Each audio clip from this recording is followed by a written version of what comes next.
En við ætlum að byrja á Þorgerði Katrínu Gunnarsdóttur. Miðað við þá aukningu sem verður eftir áramót. Þurfi meira fjármagn inn í háskólann. Hverju svarar Þorgerður þessu? Mér finnst þetta mjög skiljanleg sjónarmið hjá Kristínu Ingólfsdóttur, rektor Háskóla Íslands og þetta sett svona fram, já, en síðan verðum við líka að hafa í huga að það ekki niðurskurði frá árunni 2008. Við erum hins vegar að tala tölu sem í fjárlagafrumvarpinu 2009 og það vita allir að kreppan hún ekki bara í orði, þetta ekki bara einhver orð á blaði, heldur þetta verkefni sem við þurfum að takast á við. Og ríkisstjórnin hefur sagt, gott að við þurfum að geta aðhalds, verulegs aðhalds og sumir jafnvel að tala enn meiri hagræðingu, annars vegar hagræðingu og hins vegar skattahækkanir. En við höfum hins vegar sagt við ætlum að hlífa eins og við getum menntastofnunum, velferðarkerfinu og þá ég að tala félagsmálaráðuneytið og heilbrigðisráðuneytið. Það verða allir að hagræða en ég vil líka undirstrika það að þetta ekki minni fjármunir til menntakerfisins fyrir árið 2009 heldur en fór í 2008. Þegar það er þreföldun í nemendafjölda eins og á að vera núna voru. Þá stóð það lítið að tala þetta sé eitthvað örlítið hærra upphæðin í fyrra því þetta er þreföldun. Já, það er náttúrulega, sveitarfélögin standa frammi fyrir þessu líka. Þau eru byrjuð, veit ég, að sum hver til dæmis að þjappa í bekki. Aðalmálið er að verja grunnþjónustuna og kjarnan í hverri starfsemi á hvaða skólastigi. Verður öllu þessu fólki hleypt inn í háskóla? Já, ég vona það að við munum gera allt og leita allra leiða til þess að það fólk sem sækir skólavist í háskólum að það fái inni. Það má ekki gerast og ég hef sagt það margoft við mína kollega við ríkisstjórnarborðið. Það má ekki gerast að skilaboðin verði þau að við séum að loka fyrir einhvern hluta af þeim sem að sækja inn í háskólanum. Það er miklu betri fjárfesting að leyfa fólki að nýta þann tíma í stað fyrir að vera sett á atvinnuleysisbætur að fara í nám. Ég held að allir séu sammála um það. Þá verðum við að leita allra leiða en það þýðir ekki og það er ekki þar með sagt að háskólarnir get ekki farið í það að hagræða eitthvað í rekstri sínum. Það er búið að stórauka framlögin til háskólana á síðustu árum. Og ég segi því betur fyrr höfum við gert það. Lánasjóðurinn er sterkari sem aldrei fyrr, þannig að það er borð fyrir báru. Við þurfum að vera útsjónasöm, en við þurfum líka að vera raunsæ og ég segi ef að við stöndum frammi fyrir því að það verði erfitt að koma öllum inn í háskólan, þá verðum bara einfaldlega að taka á því en við verðum öll að standa saman. Þannig að þú vilt frekar að það verði aukin framlög til menntamála til þess að allir komist inn, heldur en að vera skorin niður. Já, ég er búin að segja það sem og sagði það síðust í dag á þinginu. Mér finnst það almennt arfa vitlaust að skera niður í rannsóknum, skera niður í menntamálum í eðlilegu árferði. En árferðir er ekki eðlilegt og til að mynda Göran Persson sem var forsætisráðherra á sínu tíma og fjármálaráðherra í Svíþjóð þegar kreppan fór yfir og gekk yfir, fór í gegnum erfiða tíma. Hann sagði lykilatriði er að það má enginn verða eftir í því að gæta hagræðingar og aðhalds. Og það verða öll ráðuneyti að fara yfir þetta, en bara mismikið. Við ætlum að hlífa meira menntamálunum og velferðarmálum heldur en öðru sviðum. En þegar þú stendur frammi fyrir svona sérstakri stöðu að það er gríðarlega aukin menntasókn og helst myndum við náttúrulega vilja sjá það að þeir sem fara á atvinnuleysisbætur yrði boðið að endurmennta sig líka. Algjörlega. Þarf þó ekki bara einfaldlega að auka fjárframlög til menntamála, þó það sé erfitt? Jú, það sem við þurfum að gera til að mynda ætlum við að halda í þau ákvæði kjarasamningsins frá því í febrúar síðastliðnu, þar sem við ætlum að setja núna á næsta ári 200 milljónir til viðbótar í sí og endurmenntun. Ég var að kynna núna frumvarp til framhaldsfræðslu til þess að stuðla því einmitt að við viðurkennum raunfærni, fólk sem hefur grunnmenntun en ekki framhaldsmenntun, að við viðurkennum þekkingu og reynslu þess fólks inn í skólakerfið. Þannig að við erum að gera allt til þess að kerfið nái að bjóða fólki með mismunandi grunn, mismunandi leiðir. En þegar rektor sjálfur segir að þetta gangi ekki upp eins og staðan er núna? Já, ég vonast til þess að menn reyni að fara og leita allra leiða til þess að það verði hægt. Við verðum að hafa því í huga að rannsóknarsamningurinn, það er hægt að segja, við erum búin að gera margt gott á síðastliðnu árum í menntakerfinu að mínum mati sérstaklega. Það sem við höfum verið að byggja upp fleiri námsleiðir, fjölga námsmönnum í háskólum og svo framvegis.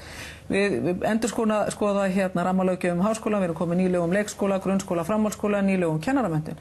En ég vil samt að segja eitt af því besta sem við gerðum og það er vegferð sem við Kristín Ingólfsdóttir fórum saman í, að það var að móta þennan rannsóknarsamning sem er merkilegu mjög og þess vegna er það mjög erfitt fyrir mig að segja gott og vel við ætlum að fresta því sem nemur framlegum til hans á næsta ári. En það þýðir ekki það að við erum samt með milljarði meira í dag inn í rannsóknir í Háskóla Íslands heldur við vorum með fyrir 1,5 ári eða tæpum 2 árum síðan.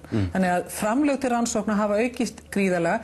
Við erum hins vegar að fresta viðbótarframlaginu sem átt að koma inn á næsta ári, fresta því ákveðin tíma. Þó að árferðið sé skrítið núna, þá ákveðið tækifæri. Þessi tækifærið að mennta þjóðina. Algjörlega. Hvað vilt þú segja við fólk sem myndi gjarnan vilja fara að mennta sig en vill freka fara á atvinnuleysisbætur af því að þar það að fá kannski 160.000 á mánuði sem það þarf ekki að greiða tilbaka, en í hinu tilvikinu það að fá námslán sem það þarf að borga tilbaka og jafnvel lægri upphæð? Hugsiði lengra, myndi ég segja við fólki. Hugsiði ekki svona tímabundið, farið og fjárfesti frekar í menntun. Náttúrulega lánasjóðurinn stendur vel. Við erum með hverju námsláni, þá erum við það bil að ríkið að niðurgreiða 52% af námslánu sem að tekin eru. Og ég segi þó að mennum kunna finnast þetta að vera háar fjárhæðir, að það borgar sig margfalt að fara í nám og reyna að stuðla þannig að aukingi þekkingu fyrir sjálfan sig og líka fyrir samfélagið. Þannig að ekki fara frekar inn á atvinnuleysisbætur heldur en í nám. Leið þá verður náttúrulega við sem stjórnvöld að vera raunsæ. Háskólarnir geta þjappað eins og aðrar stofnanir, aðrar menntastofnanir í samfélaginu. Við vitum það að grunnskólarnir eru að gera það. Framhaldsskólarnir munu gera allt til þess að halda þeim opnum, þannig að við þurfum að leita allra leiða. Við getum ekki litið fram hjá þessu erfiða árferði.